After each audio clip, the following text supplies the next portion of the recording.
台南老戏院全美戏院的电影虽然是放送旧片，不过电影的扛棒拢是请师傅手工过，真出名。最近有一出电影，因为伫全美戏院取景，所以全美戏院是让超过50档来放送这块新片，引起讨论。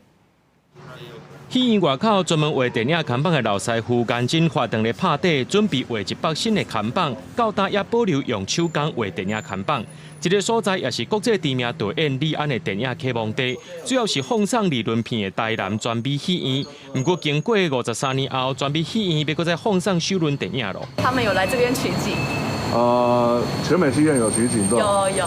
那你会不会想要来看？当然啦，觉得蛮感动的因为二轮戏院通常大家就是会比较少来嘛，那首轮如果大家就可以增加大家就是进电影院看电影的机会。这部电影是由柯光汉和日本查某明星清原果耶主演的。电影内面有真侪场景是伫咧台南翕的，全美戏院也是重要的场景之一。也因为安尼生，全美戏院决定要搁再放送首轮电影，目的是要吸引少年人，也搁有无共款的族群，今日去拍拼经的老戏院。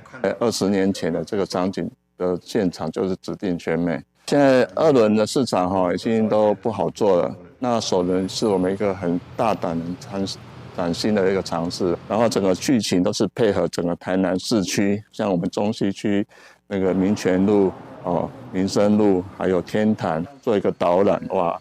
好像也做一个很成功的城市行销。全美戏院顶一回放送首轮电影已经是1969年、1971年才改做放理论电影。53年后，全美戏院搁再放送首轮电影，真正有吸引到少年族群来买票。这届首映电影的放送时间是2礼拜到3礼拜，希望透过这届机会，让少年族群看到老戏院魅力的所在。记者综合报道。